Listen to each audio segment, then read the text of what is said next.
Picture Germany in 1923, a nation on the brink of collapse. Prices double in hours, banknotes are tossed into wheelbarrows for a loaf of bread, life savings turn to ashes overnight, families plaster their walls with worthless marks for wallpaper. A pension cashed out after decades can barely buy a single loaf of bread. It is a scene of economic nightmare. The German mark in freefall, faith in the future all but lost. Then, almost like a plot twist in a film, a new currency is announced. Overnight, the dizzying spiral of hyperinflation halts. The worthless paper is replaced by something solid, something trusted. The Rentenmark. Hope stirs in the streets of Berlin and Munich as prices stabilize and panic subsides. The man behind this miracle is hailed as a savior. Hjalmar Schacht, a bespectacled and confident banker, steps forward as the hero who tamed Germany's economic chaos. Now fast forward just over a decade, Germany in the late 1930s is a nation transformed, and darkly so. Military factories roar with life, churning out tanks and planes at a terrifying pace. The economy hums under a different kind of frenzy. Not chaotic hyperinflation this time, but a feverish rearmament drive. Soldiers goose-step in grand parades, and the world edges toward war. Behind this dramatic military buildup is a familiar financial wizard. It is Schacht again, using ingenious fiscal tricks to conjure billions for weapons, all while keeping inflation eerily under control. The same man who rescued Germany from one disaster has now greased the wheels for another, enabling a regime of hatred to arm itself to the teeth. This stark contradiction lies at the heart of Schacht's story. He is one of modern history's most paradoxical figures, admired as the savior of a nation's economy, yet condemned as the enabler of its descent into tyranny. His career is a cautionary tale, a story of economic genius and moral compromise, of saving a country only to help lead it toward destruction. Was he a patriot or a pawn, a visionary or a villain?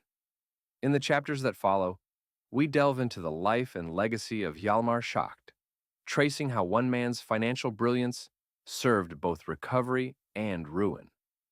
Hjalmar Schacht's life began far from the halls of power, in a border town called Tinglev on January 22, 1877. At that time, Tinglev was part of the German Empire. Today it lies in Denmark, and his family's story was as eclectic as the age itself. His father, William Schacht, was a worldly salesman who had spent years in the United States. So enamored was William with American ideals that he named his son after a famed American newspaperman and abolitionist, Horace Greeley. Thus the infant was christened Horace Greeley Hjalmar Schacht. The middle name Hjalmar honored the boy's Danish maternal lineage. His mother was Baroness Constanze von Eggers, of Danish nobility, appeasing a grandmother who insisted on a proper Danish name. This blend of names reflected a childhood straddling different worlds, the liberal promise of America and the old aristocratic traditions of Europe. Young Hjalmar grew up in a family that valued education and cosmopolitan experience. He was a bright and inquisitive boy, fluent in both German and Danish, with the worldliness imparted by tales of his parents' time abroad. As he came of age in the late 19th century, Germany was undergoing rapid industrial growth, and the value of knowledge was evident. Schacht did not disappoint.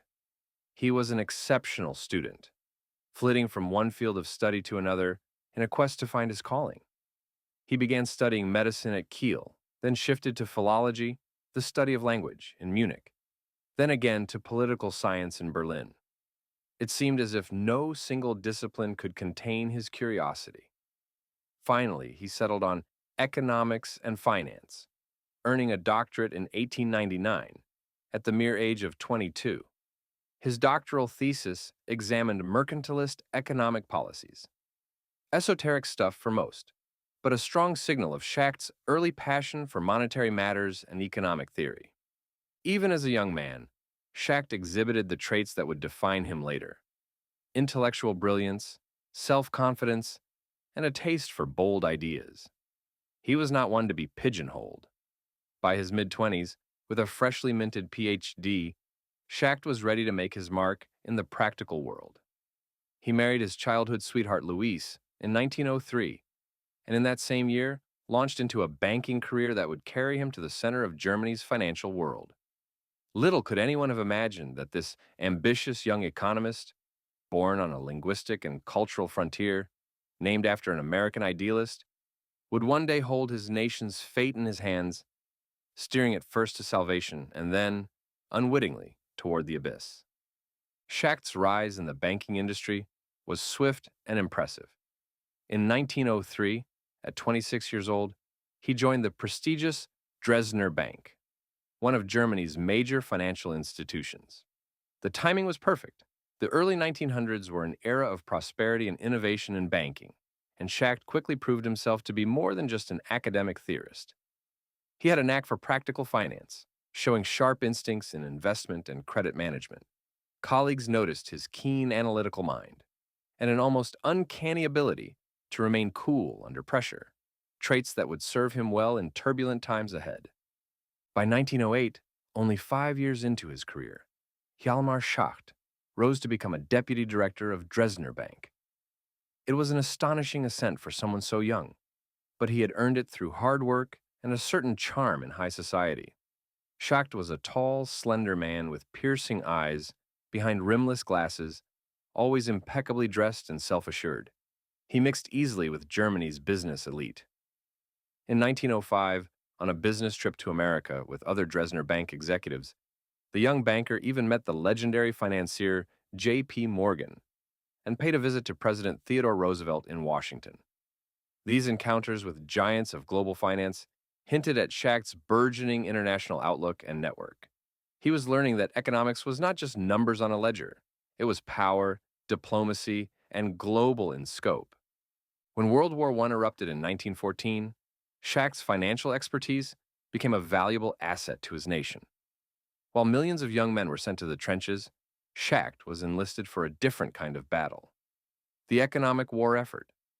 He was assigned to the staff of General Karl von Lohm, who oversaw finances in German-occupied Belgium.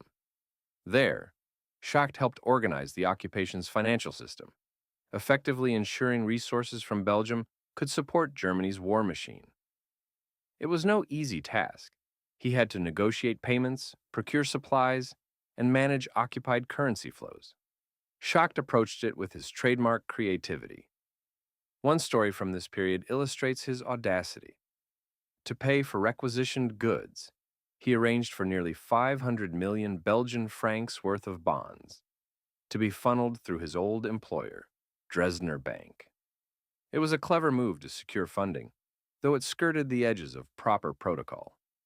In fact, when General von Lohm discovered Schacht was using back channels through a private bank, he was furious and summarily dismissed the young banker. This wartime setback could have ended Schacht's career, but his resilience and reputation carried him through. He returned briefly to Dresdner Bank, then moved through several other banking positions in the post-war chaos. By 1916, still during the war, Schacht had become a director of the German National Bank, which later merged into the Danette Bank. He spent the final war years and early post-war years in high-level banking roles, navigating the economic storms that followed Germany's defeat. These experiences honed his abilities to operate under extreme conditions: hyperinflation, political upheaval, foreign occupation, experience that few other bankers could claim. When Germany lost the war in late 1918, the Kaiser abdicated and the old imperial order fell. The country was in shock, teetering on revolution. Amid the turmoil, Schacht displayed another defining trait: pragmatism. Although personally a conservative monarchist at heart, he accepted that a new democratic government, the Weimar Republic, was Germany's future, at least for the moment. Schacht became what Germans called a Vernunftrepublikaner, a Republican of reason. He would support the Democratic Republic not out of love for democracy, but because he reasoned it was necessary for stability. In 1918, he even co-founded the German Democratic Party, DDP, a left-leaning liberal party that sought to uphold the fledgling republic. It might seem surprising that a traditionalist like Schacht helped found a liberal democratic party, but this was typical of him. He valued order and economic recovery above ideology. If supporting democracy would secure economic stability, he would do it, at least for a time. Through the early 1920s, Schacht was an influential voice in economic circles. He moved in the same orbit as prominent statesmen and businessmen desperate to save Germany from chaos. His wartime service and banking pedigree made him a natural choice when the government needed expert help. And Germany sorely needed help, because by 1922 to 1923, the country was careening into one of the worst inflations ever seen. Schacht, the ambitious banker with a reputation for unorthodox solutions, was about to be called to his greatest challenge yet. By late 1922, Germany's economy was in freefall. The war's aftermath and harsh Treaty of Versailles had left the nation broke and humiliated. To pay war reparations and domestic expenses, the government kept printing money, more and more, faster and faster. The result was catastrophic hyperinflation. The German mark lost all meaning and value. Prices skyrocketed hour by hour. Paychecks were issued in wheelbarrows of cash that workers frantically spent, before prices rose again by lunchtime. People papered their walls with nearly worthless banknotes and burned bundles of money for heat, because it was cheaper than buying firewood. Desperation hung in the air as families saw their life savings evaporate. It seemed as if some mad spell had been cast on the currency. Nothing in textbooks had prepared people for this nightmare. Into this chaos stepped Hjalmar Schacht, called upon by top leaders to perform what many believed would be financial sorcery. On November 12, 1923, Schacht was appointed currency commissioner for the Weimar Republic. He was also soon named acting president of the Reichsbank, Germany's central bank. The previous Reichsbank president, Rudolf Havenstein, died in the midst of the crisis. Schacht wasted no time. With a calm, measured resolve, he crafted a bold rescue plan. The core of his strategy was a completely new currency, the Rentenmark. What made the Rentenmark different was that it was backed not by gold, Germany had none to spare, but by something Germans could trust, tangible assets within the country. Each Rentenmark was essentially a mortgage on German land and industrial goods. In theory, if the currency failed, holders could claim equivalent value in real estate or agriculture. This clever idea had been floated by others, but Schacht was the one who executed it decisively. In November 1923, he introduced the Rentenmark at an exchange rate of 1 Rentenmark to 1 trillion old marks, effectively wiping the slate clean. He limited the amount of new currency strictly, reining in the runaway printing presses. And crucially, he restored confidence by assuring the public and foreign investors that this new money had solid backing and that the government would uphold its value. The effect was astonishing. Almost overnight, the fever of hyperinflation broke. Bread that had cost billions of marks now cost a single Rentenmark. Workers no longer had to rush to spend their pay immediately. Prices stopped their dizzying climb. In the span of weeks, Germany went from economic bedlam to relative stability. This sudden turnaround became known as the miracle of the Rentenmark. Of course, deeper economic problems remained, but the immediate emergency was over. Hjalmar Schacht became a household name, lauded as the genius who saved the German economy from complete collapse. After years of despair, ordinary Germans could hardly believe the stability. Many viewed Schacht with gratitude verging on reverence. Finally, a man who could tame the wild forces wrecking their lives. Schacht's own office was inundated with thank you letters and relieved citizens lining up to shake his hand. President Friedrich Ebert and Chancellor Gustav Stresemann, who had entrusted him with the currency reform, praised Schacht's success. In December 1923, to solidify the achievement, Schacht was formally appointed president of the Reichsbank, a position he would hold for the rest of the decade. At 46 years old, the once dismissed banker had redeemed himself spectacularly. He had proven that bold, unconventional measures could rescue a nation, at least in the economic realm. But Schacht's work was not done. Stabilizing the mark was just the first step. Germany still lay in economic ruins. Factories were idle or outdated, unemployment was high, and the burden of war reparations to Allied countries weighed heavily. Schacht now found himself at the forefront of Germany's struggle not only for stability, but for economic sovereignty and respect on the world stage. The next challenge would push him from national savior to international negotiator, requiring all the cunning and charisma he could muster. With the currency stabilized by 1924, Germany faced the next looming crisis: how to rebuild its economy and meet the crushing obligations imposed by the World War I victors. The Allies, particularly France and Britain, demanded hefty reparations payments for the damage Germany had caused in the war. These payments were a source of national humiliation and a nearly impossible financial burden. Germany had defaulted on some payments, leading France to occupy the Ruhr industrial region in 1923, which only worsened the economic strife.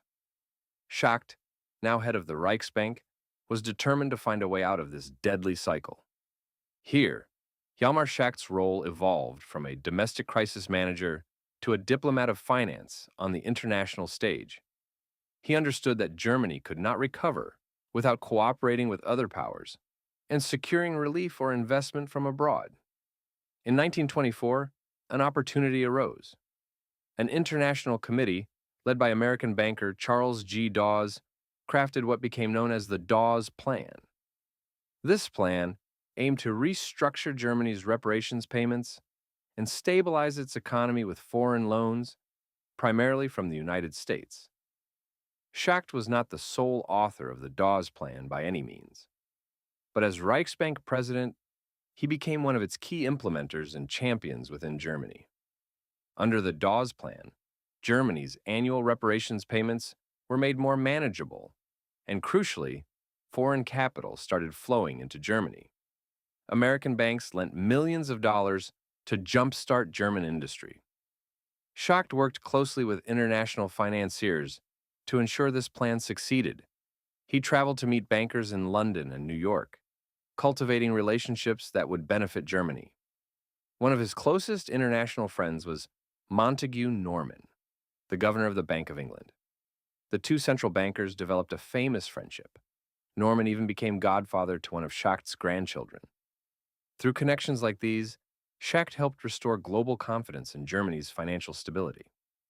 The mid-1920s, under the Dawes Plan, became years of relative prosperity known as the Golden Twenties in Weimar Germany. With stable currency and injection of foreign credit, factories restarted production, infrastructure projects took off, and urban culture blossomed. Berlin's cabarets and cinemas boomed, and German engineering and chemical companies roared back to life. As the economy recovered, Schacht was celebrated as one of the architects of this new era. He understood the importance of credibility. He kept the Reichsbank fiercely independent and conservative in monetary policy, reassuring investors that Germany would not slip back into inflation. Schacht's prestige was now international. In 1927, he hosted and attended high-level conferences to further ease Germany's burdens. However, beneath the surface of cooperation, Schacht remained a fierce German patriot and critic of the Treaty of Versailles. He believed the reparations demands were unjust and stifling Germany's potential. By 1928 to 1929, the Allies pushed for a more permanent solution to reparations: the Young Plan, named after American Owen D. Young. This new plan proposed a final schedule for payments, extending decades into the future. Schacht bristled at the idea of Germany effectively accepting a lifetime of tribute. In 1929, Schacht led the German delegation to negotiations in Paris over the Young Plan. He was polite but firm with the Allied representatives. At one point, Schacht dramatically walked out of a meeting and returned to Berlin, signaling his disgust with the plan's terms. He then used his position to exert pressure on his own government. He would not support any government that accepted the Young Plan as is. In fact, Schacht's obstinance contributed to the downfall of Chancellor Hermann Müller's government.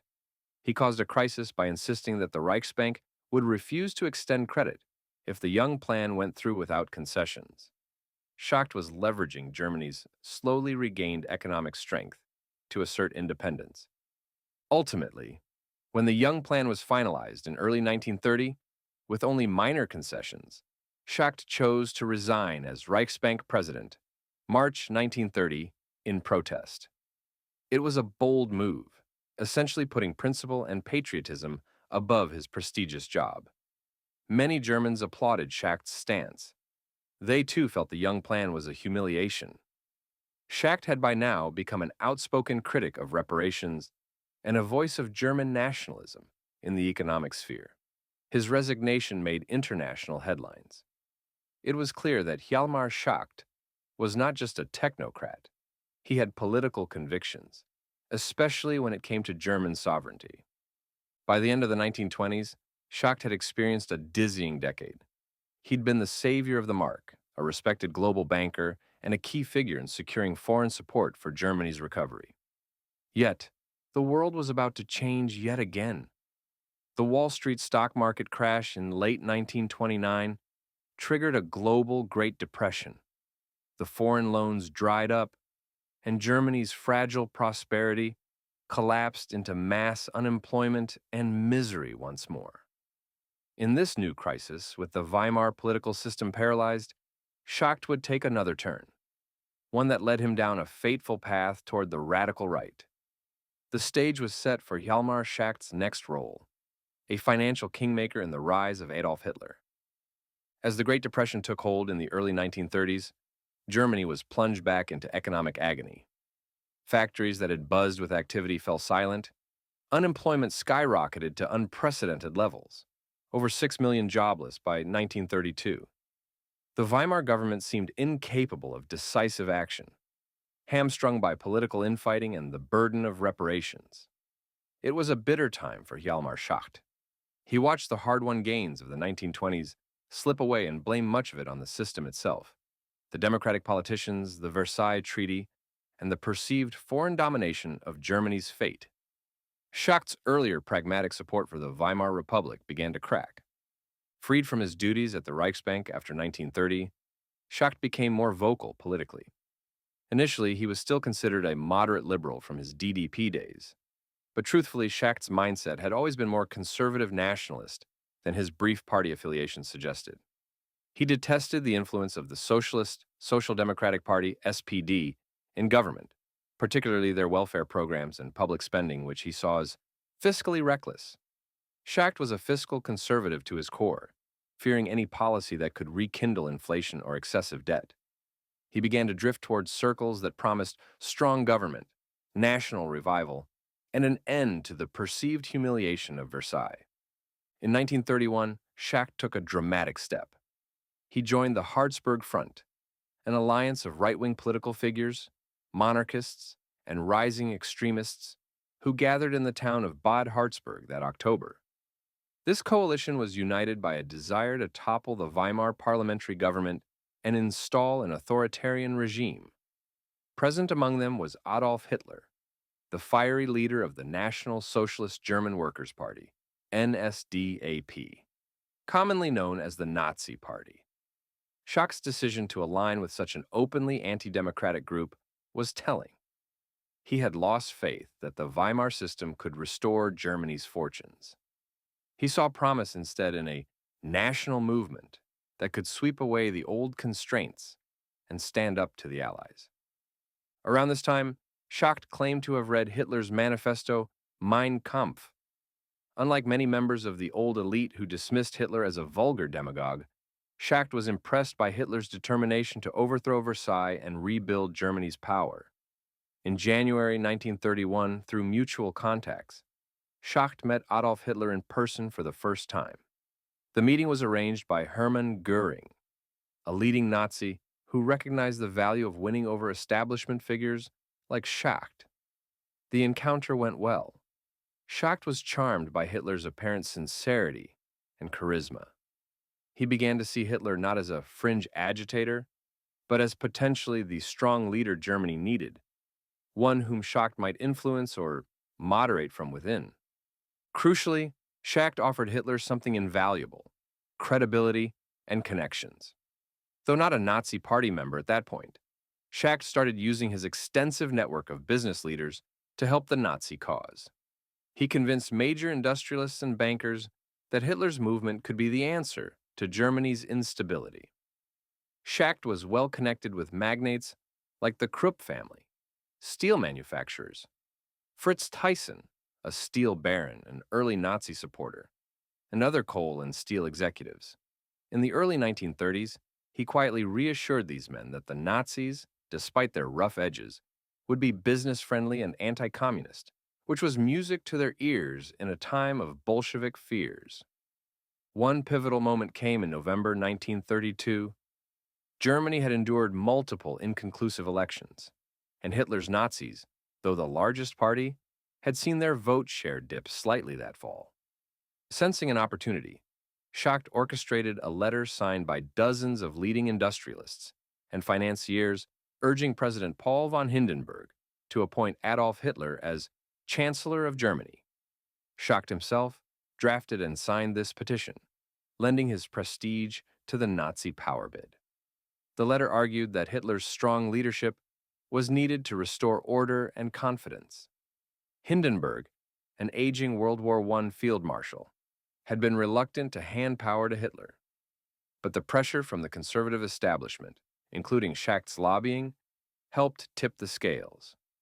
On January 30th, 1933, Adolf Hitler was appointed Chancellor of Germany. It was a watershed moment. Schacht, though he held no office yet, was jubilant.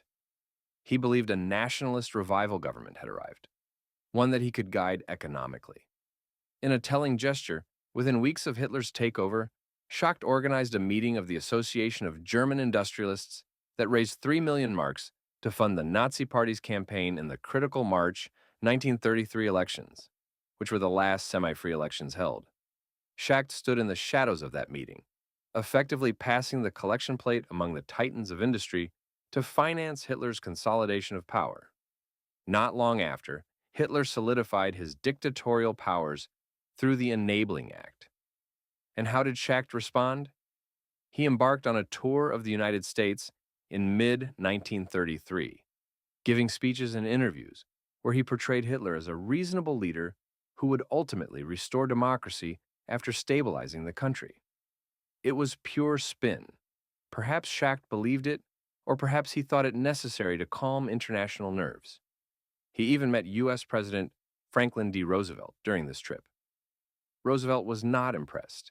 He later remarked that Schacht was extremely arrogant. But Schacht's objective was to buy goodwill abroad for the new regime, and in that he partially succeeded. By the end of 1933, Hjalmar Schacht had positioned himself as a key ally and asset to Hitler. He was seen by the Nazis as the respectable face of their economic policy, a man who could soothe businessmen at home and abroad. In return, Schacht saw Hitler as the vehicle to achieve what he had long wanted, a strong Germany unshackled by reparations, with a vigorous economy free of communist threats. It was a Faustian bargain. Schacht was convinced he could steer the Nazi regime's economic course without dirtying his hands in its more brutal ambitions. It was a grave miscalculation, one that would haunt his legacy. But in 1933, as the old order gave way to the Third Reich, Schacht was at the pinnacle of influence, ready to become the banker of Hitler's new Germany. When Adolf Hitler formed his government in 1933, he knew he needed capable hands to fix the shattered economy and deliver on his grand promises of revival. Hjalmar Schacht was exactly the man for the job.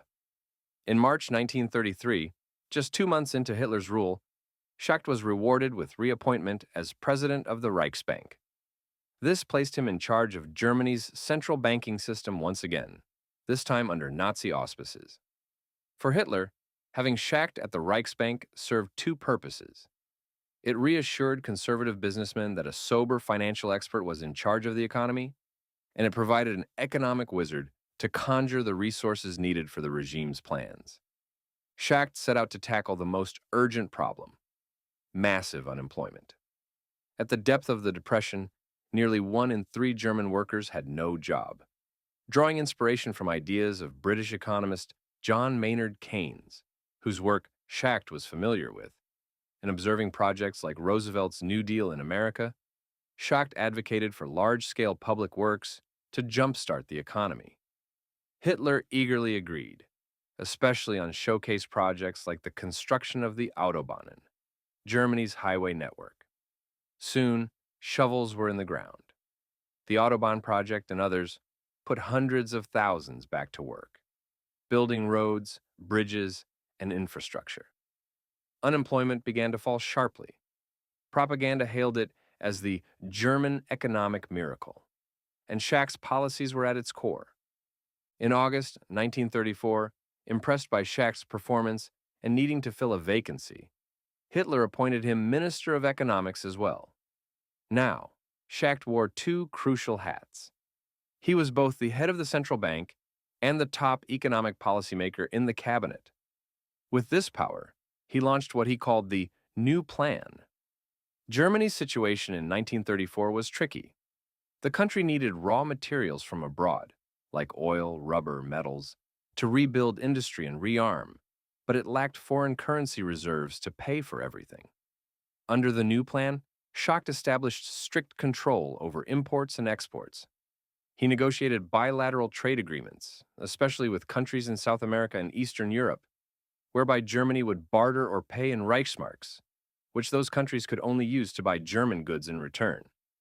This clever system conserved foreign currency and created captive markets for German exports. Bit by bit, Schacht was steering Germany toward autarky, economic self-sufficiency, or at least insulating it from the global market's whims. However, Hitler's most cherished goal was to rebuild Germany's military might, which had been limited by the Treaty of Versailles. Secretly at first, and then openly, the regime began a massive rearmament program. Here, Schacht faced a delicate challenge. How do you finance an explosive arms buildup without triggering inflation or revealing the growing debt? The solution he devised was as brilliant as it was deceptive: Mefo bills. Schacht created a dummy corporation called Metallurgische Forschungsgesellschaft, or MEFO for short.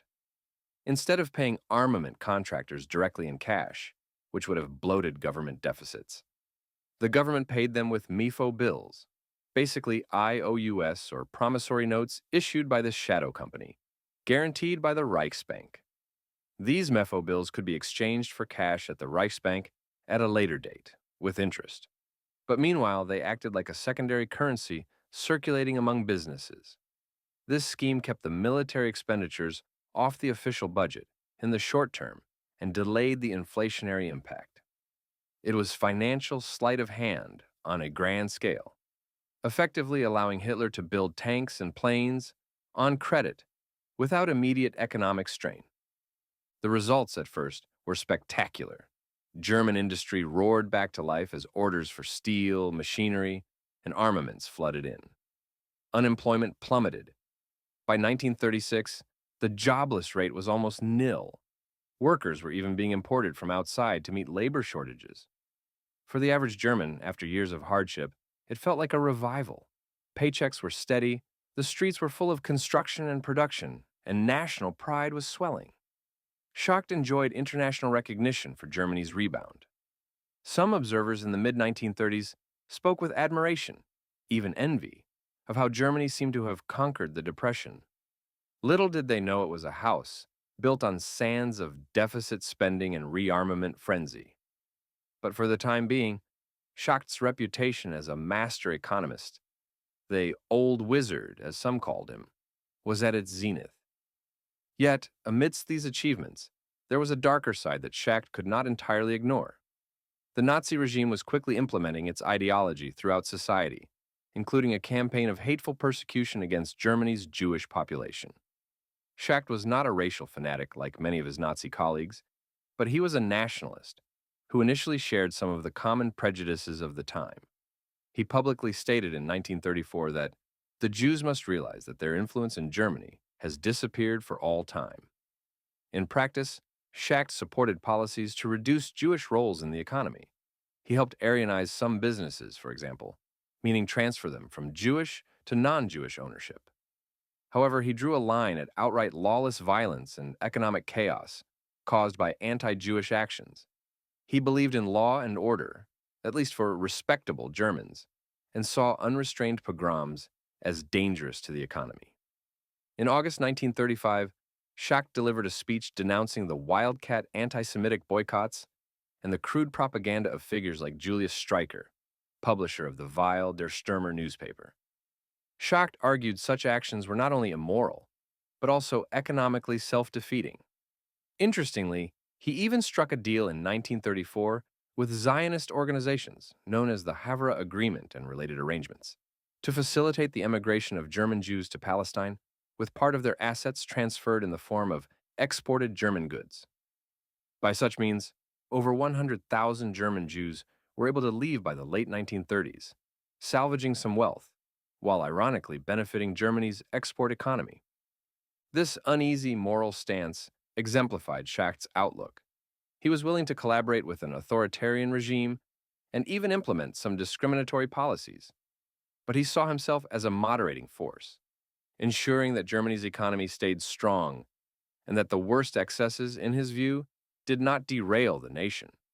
It was a technocrat's rationale, a belief that he could divorce economic policy from moral considerations. This, of course, was an illusion. By 1936, storm clouds gathered over Schacht's domain. Hitler's ambitions were growing more aggressive, and others in the Nazi hierarchy began to challenge Schacht's primacy in directing the economy. One rival in particular would become Schacht's nemesis, Hermann Göring.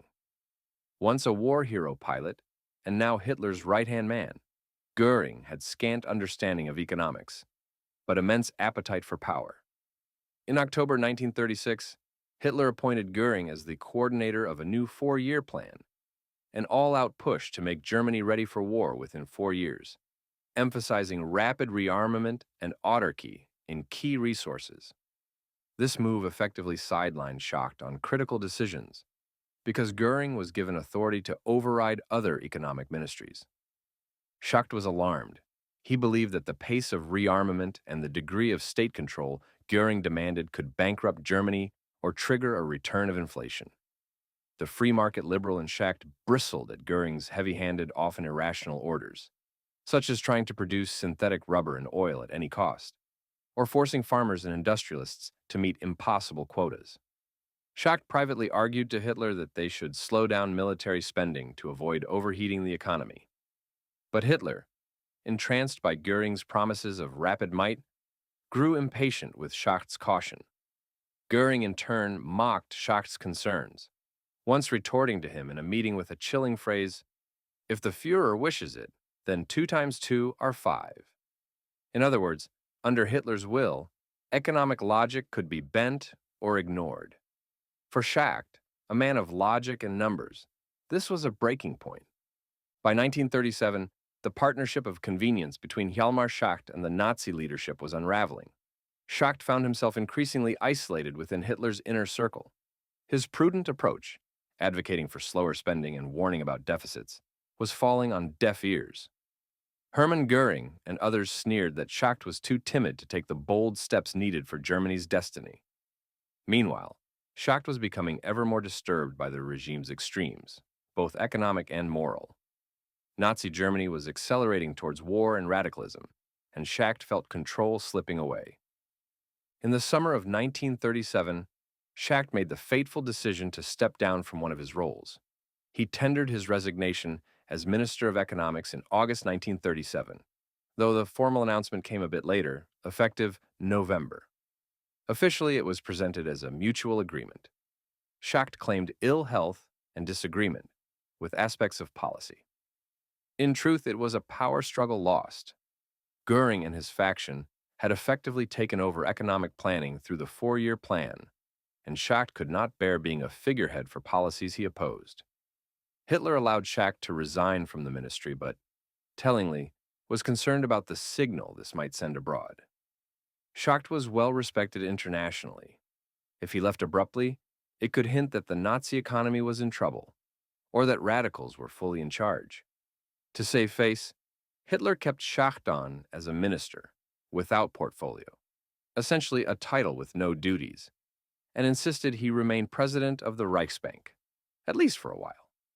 This way, Schacht's name would still lend credibility, even if his influence was waning. Schacht tried to make the Reichsbank his bastion of resistance to reckless spending.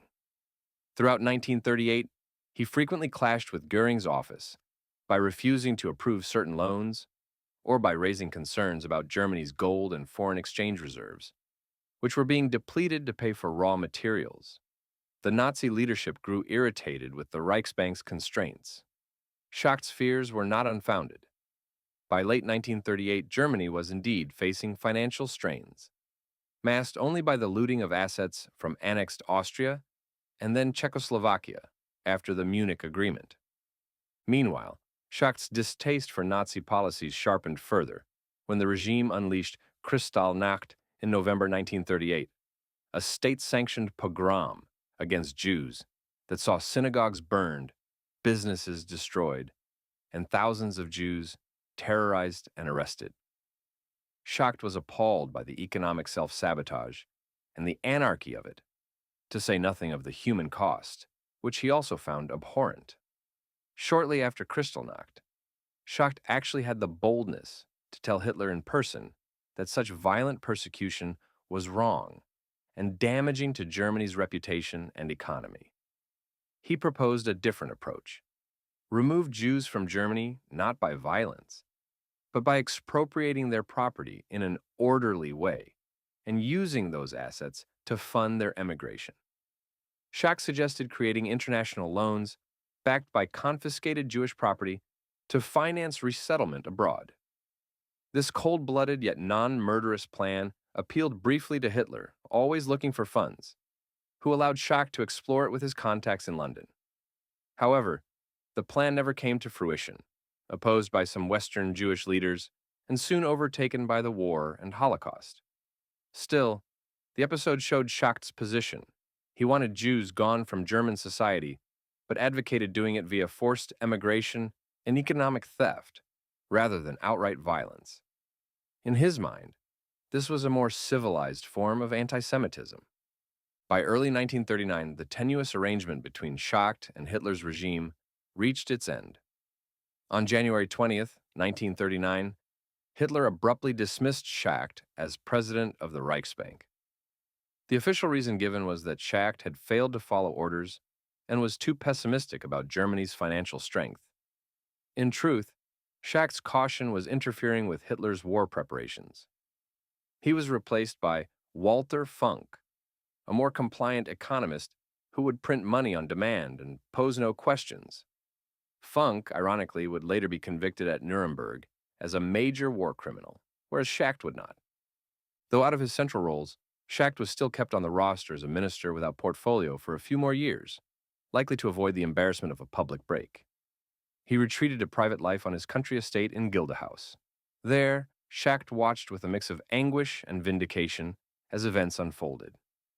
In September 1939, Hitler plunged Europe into war by invading Poland. The exact scenario Schacht had feared, war before Germany was economically ready, was now reality. At first, early victories masked any economic shortcomings.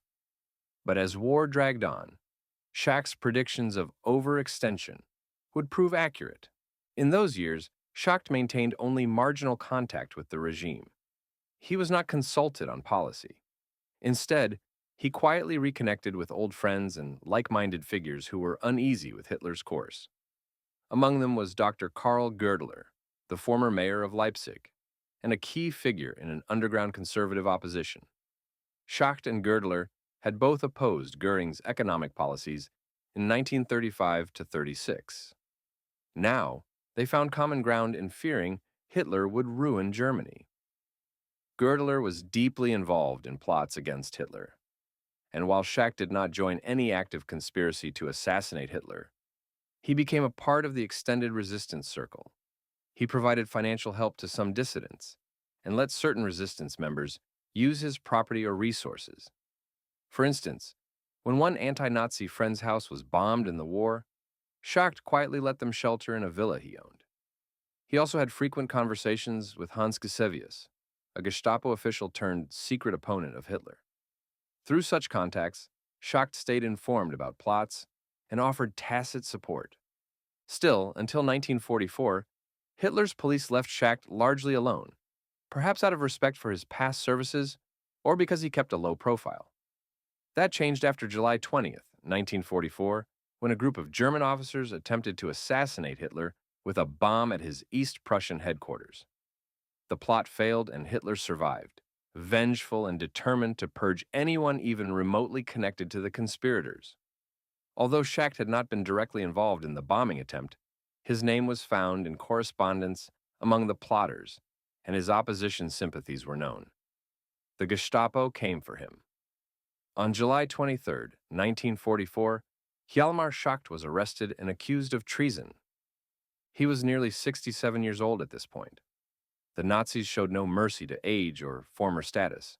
Schacht was shuttled into the nightmarish world of concentration camps. He was first held at Ravensbrück, then later moved to Flossenburg, and finally Dachau. Ironically, the man who had once held the purse strings of the Third Reich now wore the striped garb of a prisoner. In the camps, he was designated a special prisoner, kept alive likely as a bargaining chip. Indeed, as the Third Reich crumbled in April 1945, Schacht and about 140 other prominent prisoners, which included former political leaders and even foreign dignitaries the Nazis had captured, were transported south to the Tyrol region of the Alps. Perhaps the SS considered using them as hostages in a last stand. But in early May 1945, as American forces approached, the SS guards fled and left the prisoners behind. On May 5th, 1945, Schacht woke up to find himself liberated by soldiers of the U.S. Army. World War II in Europe ended just days later.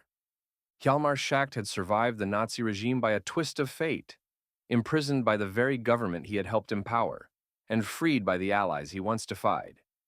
Yet his trials, literally and figuratively, were not over. The world now turned to holding the architects and enablers of Nazi aggression accountable. And Schacht would soon stand in the glare of international judgment. In the aftermath of World War II, the victorious Allies set out to bring the leaders of Nazi Germany to justice. A grand international tribunal was convened in Nuremberg, the city where Nazi rallies had once celebrated Hitler's regime. Now it would witness the reckoning.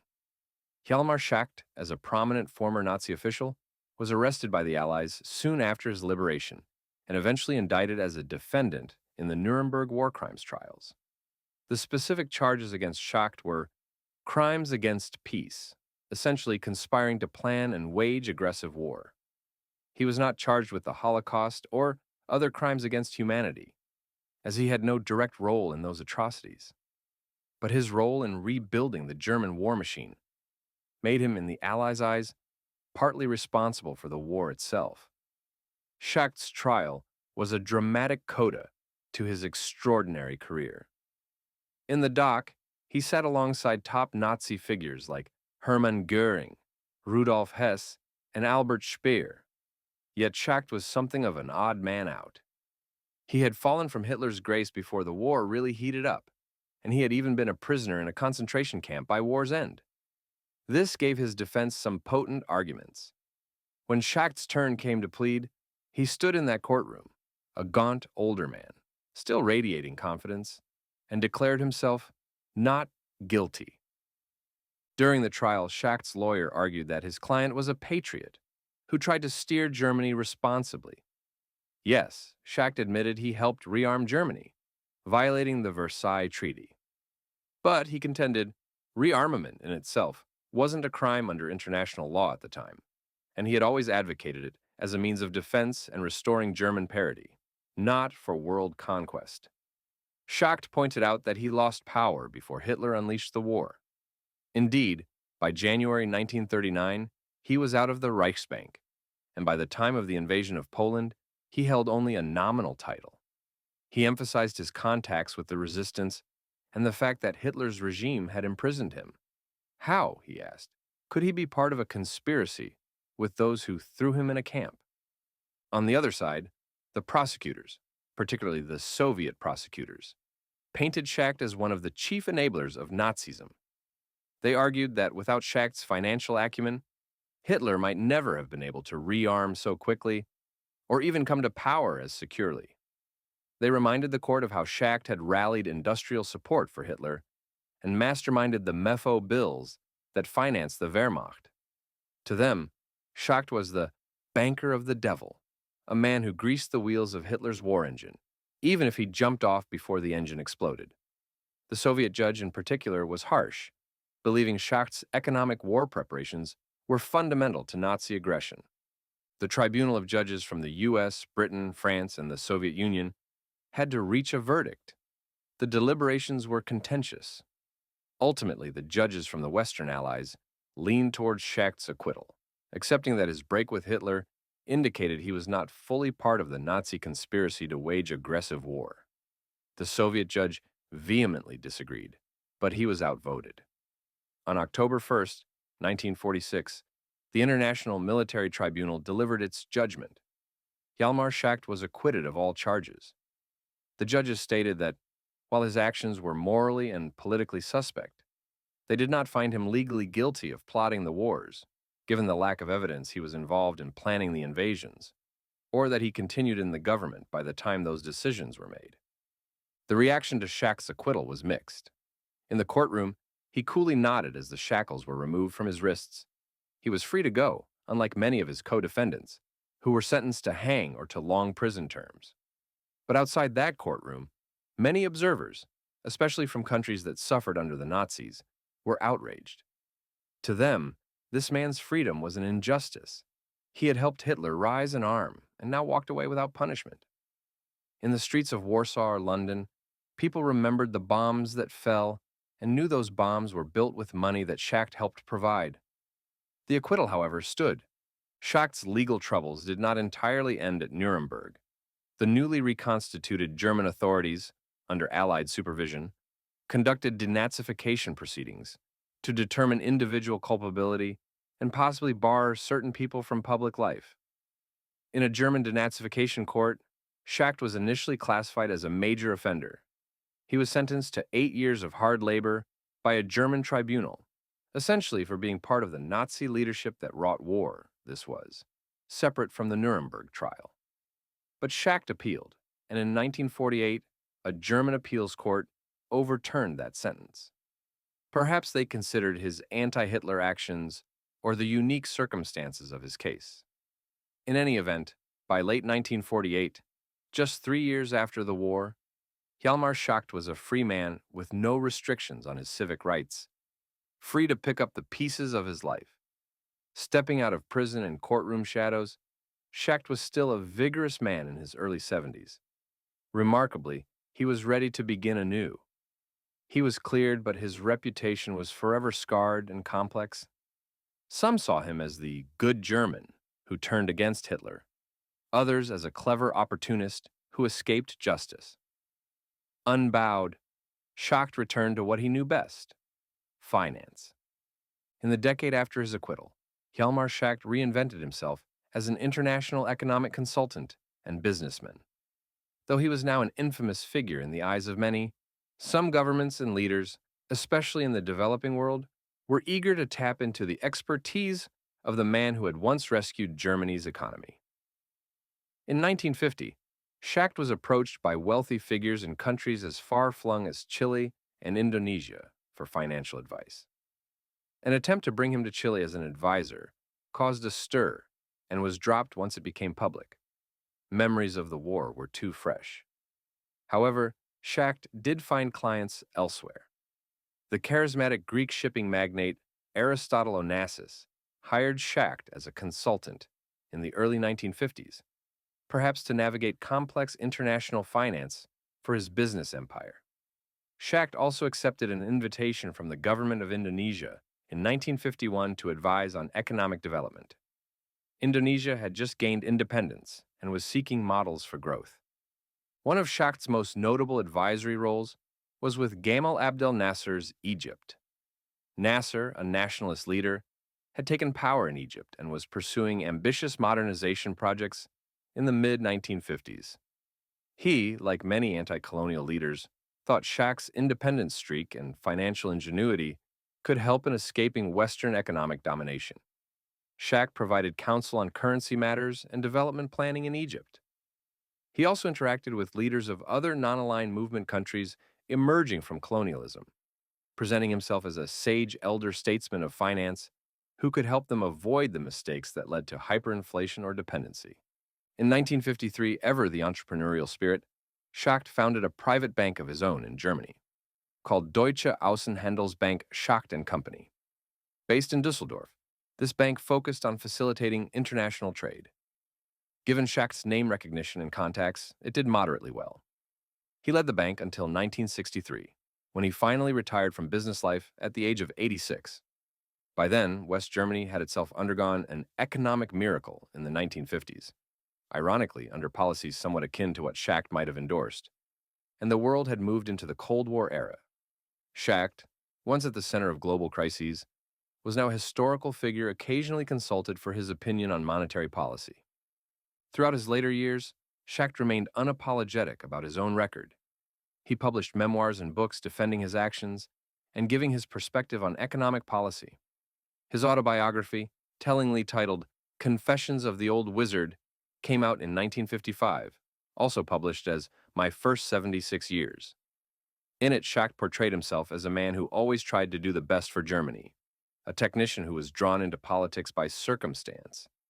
He acknowledged misjudgments, like underestimating Hitler's fanaticism, but insisted he was never a supporter of the Nazis' crimes. Many readers remained skeptical, but Schacht's writings did offer a unique window into the mind of one who straddled vastly different eras of German history: the Imperial Age, the Weimar Republic, the Third Reich, and the post-war world. As an old man in the 1960s, Schacht could walk the streets of Dusseldorf or Munich and go unrecognized by the new generation. He lived long enough to see Germany divided into East and West, the rise of a new European order, and the fading of the immediate memories of World War II. On occasions, journalists would seek him out for interviews on contemporary financial issues, perhaps hoping the old wizard still had some magic insights. Schacht obliged with opinions, ever confident in his views on sound money and prudent finance. He never lost the sharpness of tongue that made Roosevelt and others label him arrogant. To the end, Schacht believed firmly in the power of finance as the lifeblood of nations, for good or ill. Hjalmar Schacht passed away on June 3, 1970, at the venerable age of 93. He died in Munich, quietly and far removed from the spotlight he once occupied. Obituaries around the world offered conflicting appraisals. Some recalled him as the savior of the German mark, the genius who halted hyperinflation and gave the Weimar Republic a second chance.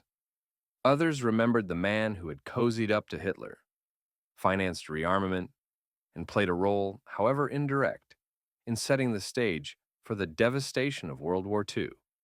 To this day, Schacht's legacy remains one of deep moral ambiguity. He is a reminder that technical brilliance can be a double-edged sword. On one edge, it rebuilt a crumbling society and alleviated suffering. On the other edge, it became a tool for a ruthless regime bent on domination and destruction. Was Schacht culpable for the uses to which Hitler put Germany's restored economy? Did he think he could ride the tiger of Nazism and shape it for the good, only to find himself swallowed by it? These are questions historians debate, and which Schacht himself grappled with in later life. What is clear is that Schacht stood at the nexus of some of the 20th century's most pivotal events. Without Schacht's monetary genius, the Weimar Republic might have collapsed entirely in 1923, perhaps inviting revolution or foreign intervention. And without Schacht's financial engineering in the 1930s, Hitler might never have been able to build the war machine that plunged Europe into conflict. This is the great paradox of Hjalmar Schacht. The same steady hand that saved Germany also armed it to the teeth. His life invites us to reflect on the responsibility that comes with expertise and power. Schacht was no ranting ideologue. He was an educated worldly man who enjoyed Beethoven and fine art, who moved in elite circles. Yet, Even such a man found himself complicit in a system of evil through a combination of ambition, nationalism, and perhaps hubris in thinking he could control events. In the end, Schacht's story is a cautionary tale of how moral compromise can creep in under the guise of patriotism and pragmatism. As we conclude this exploration, imagine Schacht in his twilight years, an old man in a study lined with books, perhaps pondering the tumultuous era he lived through. One might picture him holding a Rentenmark note from 1923 in one hand and a Mefo bill from the 1930s in the other. In these two pieces of paper lies his triumph and his tragedy. The first symbolizes rescue and hope, the second secrecy and militarism. Hjalmar Schacht's legacy asks us to consider how the tools of finance and statecraft, so powerful in shaping human life, can be wielded for both creation and destruction. In Schacht's own life, we see that genius alone is not enough. What matters is the purpose to which it is put, and the conscience that guides it. His tale does not offer easy moral lessons, but it serves as a profound reminder. The line between national recovery and national aggression, between a savior and an accomplice, can be perilously thin. Schacht walked that line and fell on both sides at different times. History remembers him in the end as a man who was both celebrated and condemned, a figure of dazzling ability shadowed by the darkest of legacies. And so ends the story of Hjalmar Schacht, the financial wizard who saved a nation's economy, and in doing so, helped unleash forces that nearly destroyed the world. Thank you for watching. If you enjoyed this documentary, it would mean the world to us if you like the video or subscribe to our channel. We truly believe that understanding the past is key to navigating the future, and by studying financial history, you are better prepared to safeguard your wealth than 99% of the people out there. If you have any questions or remarks, or would like to request a video topic for our next deep dive, please leave a comment down below. We aim to reply to all of them. Until next time.